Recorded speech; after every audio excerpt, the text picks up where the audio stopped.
Hey guys, I'm Dov, and today I'm back with more Total War Warhammer 2 multiplayer action. We're here with another community cast from Anti-Mage. He's taking Bretonnia up against the Vampire Coast, and you can see Queen Bess already raining down shots on some unfortunate peasants there. We've got some men-at-arms up front, spearmen with shields, Holy Wardens of La Maisenthal, Gotrek coming along as well, Grail Guardians and Knights Errant over on the far side. And on the near side, we've got some more Knights Errant, and yeah, Albric and the Hippogriffs. They are under the banner of Dreadfleet, actually. Count Noctilus, of course, going to be leading the way. We've got some deck gunners, big old Queen Bess. Yeah, 2 deck gunners, looks like 3 handgun mobs. We've got plenty of pole arms as well, some bombers up in the air. A little strange pick, but that's okay. Gallows Giant and Nocti Boy on foot.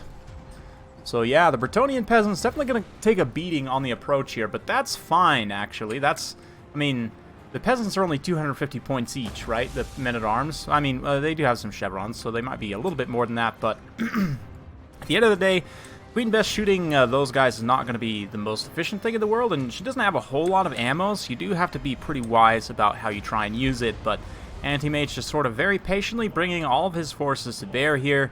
You can see he's got most units able to engage at the same time. And let's see, Albric's going to come in for a sneaky little attack on these bombers here, start to pick off their bottles with his lance. And the Hippogriff comes through as well, got a little bit of a heal there.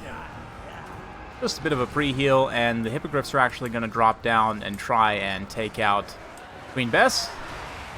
Looks like that wave attack got a little bit misaimed there, but it still will catch a good portion of those zombies and do some nice leadership damage. But yeah, the Bretonnian men-at-arms on the advance here will do okay, actually, once they actually get engaged. Bretonnian men-at-arms in particular, they're about half the cost of of deckhand mobs. I guess not quite, of the pole arms, I guess. They're a little bit more than half the cost, but still, they do trade pretty cost effectively with the deckhands for the most part, but the Queen Bess crew is managing to stay alive in all of this heavy damage here. The zombies are definitely taking it on the chin here with 1 polearm unit down, but you can see Queen Bess is able to keep firing. The Necrofex actually has been trying to shoot all of this cav, but has been having really bad line of sight issues. It's gotten a couple of volleys off, but now Albric comes down with lance in hand to try and fight the big beast. Through fire and flames, you can see the Grail Guardians also pushing through. The pick of the Grail Guardians in particular is pretty interesting for me because they have very high defense. Once they get into melee, most Vampire Coast units don't really have enough attack to really make good contact with them. Obviously, they're going to be at extreme risk of being shot by, cannons and stuff like that, but still, they'll do well enough here. Knights Errant also pulling away. Looks like they're going to potentially take a flaming volley. Didn't make too great a contact there. Might have taken out a couple of models, but some more Awakening of the Wood there to help disrupt the artillery crews, keep them from getting back online. You can see we have formed a bit of a Cav Death Star here. Anti-Mage has, rather, with Albric and the Grail. No, I don't believe Albric is actually here, but yeah, the Grail Guardians. We've got some Knights Errant. The heavy hippos coming down, just trying to sweep up these zombies and clean them up wherever they can so that the peasants can push through and help out in that numbers game. Very close battle, though. You can see here Noctilus is having to run. Albric and Gotrek are coming through. Gotrek's just all kinds of angry, have been foot slogging all the way across the field through endless zombies. And he looks like he's a little bit mixed up in them right now, but just the absolute Chad Mass can push through, no problem. Meanwhile, Albric's trying to take advantage of his charge bonus, it looks like. Against Count Noctilus. Count Noctilus does have charge defense against large, so you do have to charge him from the side or rear to be able to get that if he's braced. But Gotrek, meanwhile, goes after the Gallows Giant. Obviously, he'll do great in that engagement. And the Grail Guardians, danger close, dodging those shots right underneath Queen Bess. Queen Bess, actually, I haven't highlighted it too much, but you guys might have seen in some of those shots. Queen Bess has actually been doing a lot of friendly fire damage as well to the zombies because she's been shooting mostly at the men-at-arms. And they've been fighting danger close with the zombies. Actually ended up doing a lot of friendly fire, so in terms of value, I don't know that Queen Bess actually paid for herself at all. It might have been more of a liability than anything, to be honest, but here, very, very nice Pit of Shades. It's going to get those Grail Guardians, pretty much finish them off.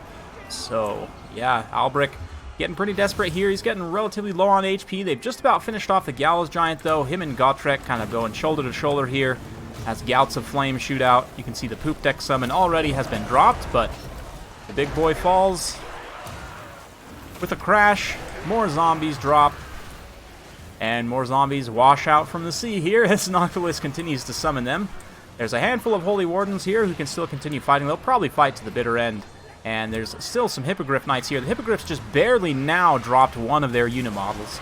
It's very impressive. That's some excellent healing and cycle charging, considering they're that low and they just barely dropped one unit model. That's very impressive. And see also the Grail Guardians coming back with like 300 HP. Just absolute champions of the lady, refusing to go down here. These Knights Errant as well coming back. Basically, it's just a matter of time, you know. If the Bretonnians can sustain this fight long enough, then a lot of the undead units will crumble away. Unfortunately, crumbling damage is abysmally slow. So, I mean, just for example, a unit of regular zombies for the vampire counts will take more than 10 minutes to crumble from full health to 0. So, you know, crumbling damage is basically nothing. So it's going to potentially be a long time here, and obviously Noctilus is quite tanky. He's got anti-large armor piercing in and of himself, and he can kind of punch back pretty hard. But, yeah, I mean, you've got units crumbling over here, units crumbling here. Even Albric's presence alone is almost enough to make these handgun mobs here crumble. So, yeah, if he's got another pocket wave as well, I didn't see him use that second one yet. I don't know, he might have. Might have missed it, but yeah, more zombies crumbling here. Excuse me. Leaving Noctilus all alone. Apologies. And, yeah. Got Albric still cycle charging very well on his Pegasus. Doesn't have the best AP values up on the Pegasus, but he does have a very high charge bonus. Up to 97 charge bonus with that Spirit of the Tempest active is absolutely massive, meaning he's hitting for, you know, 150 melee attack plus on the charge. So, absolute guaranteed contact at that point on almost any unit in the game. Yeah, zombies continuing to crumble here. Few last Bretonnian Knights forming into a beautiful wedge and charging in. Albric follows up from the air with his trident couched like a lance, I guess. Pretty cool stuff. You can see Noctilus is holding up this other blob over here. There's literally like 3 or 4 of these Holy Wardens holding up. Basically unbreakable. Fighting these summoned zombies. They know they just need to hold out for a few more seconds. And of course, Gotrek's here, so... Oh man, as those zombies start to drop, then Gotrek is going to have the ability to just go all in on Noctilus here with the Holy Wardens, the 5 of them. Oh man, make that a little less. What was that, 6? I can count. A few more Bretonnian men-at-arms coming over here as well. There's, excuse me, that's still that one deckhand mob way out in the far side. They should be taken down relatively soon, but... yeah, it's... Noctilus is at his healing cap. Balance of power is still very, very close, but I really don't see how Noctilus wins this one. Not with Gotrek and Albric both being on the field. Holy Wardens will keep him tied up for the time being. Sacrifice themselves for the lady. Oh, absolute brutality. One of them goes down there. And yeah, we'll fast forward a little bit as Albric and his squad cleaned up that last zombie. Now, making their way downtown, finishing off the foul Noctilus, Gotrek, some Grail Guardians, Albric, the wild Bretonnian build. Super fun, super fun, and it worked very well. I actually think the Albric Pegasus pick here is potentially really good, mostly because he has a smaller hitbox. He's probably relatively cheap as well, and that 97 charge bonus with AoE anti-large as well. It's pretty decent.